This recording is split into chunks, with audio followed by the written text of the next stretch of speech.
આજે આપણો કુકિંગનો વિડીયો નહીં બને કારણ કે અમે લોકો જઈએ છીએ બધા લગ્નમાં. તો લગ્નમાં અમે ક્યાં જઈએ છીએ અને કોના લગ્નમાં જઈએ છીએ તો સૌથી પહેલાં આપણે આજનો વિડીયો જોઈ લઈએ. તો આજે અમે લોકો ઘરેથી નીકળી ગયા છીએ ટ્રેનમાં જવા માટે.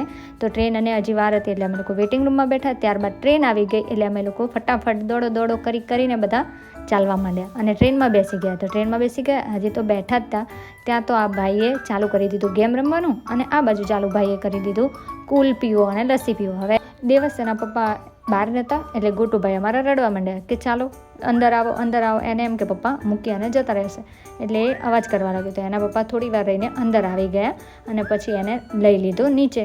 તો ભાઈ ત્યાં આગળ આવી અને મસ્તી કરવા લાગ્યા અને થોડી વાર બાદ મારી પાસે આવી અને કે મને બારી પાસે બેસવું છે. તો એ આવીને બેસી ગયો બારી પાસે અને અમે પડીકા લઈ લીધા હતા. તો બધા પડીકા ભાઈએ કાઢ્યા અને મેં ઘરેથી અહીંયા પોપકોર્ન બનાવ્યા હતા. તો થોડા પડીકા આપ્યા ઉપર અને આ ભાઈએ લઈ લીધો એનો ટોમેટો ચિપ્સ અને બારીમાં બેસી અને ભાઈ ખાવા લાગ્યા. તો ફટાફટ ચિપ્સ ખાતા ટ્રેન ઉપડવા લાગી. તો ટ્રેન નીકળી ગઈ છે અને જુઓ બધા પેસેન્જર પણ કેવા થાય છે. અને આ બાજુ ટ્રેન ઉપડી એટલે ભાઈએ બધાએ પડીકા ખાવાનું ચાલુ કર્યું અને ફર્સ્ટમાં ટ્રેન ચાલવા લાગી. હવે કયું સ્ટેશન હતું એ તમે લોકો ચૂઝ કરી લો. હવે થોડું અંધારું થયું અને ભાઈનું હોમવર્ક આવી ગયું એટલે ભાઈ લખવા માંડ્યા હોમવર્ક અને આ ભાઈ એને મસ્તી કરાવડાવવા માટે લાગી ગયો અને અમે આમ કરતાં પહોંચી ગયા ઘરે એટલે અમે આવી ગયા અમદાવાદ અને આ બાજુ પથારી થઈ ગઈ અને ભાઈ અહીંયા નાના અમારા રીસાવા માંડ્યા. રીસાઈ અને સૂઈ ગયા સોફા ઉપર. તો બધાને ગુડ નાઇટ.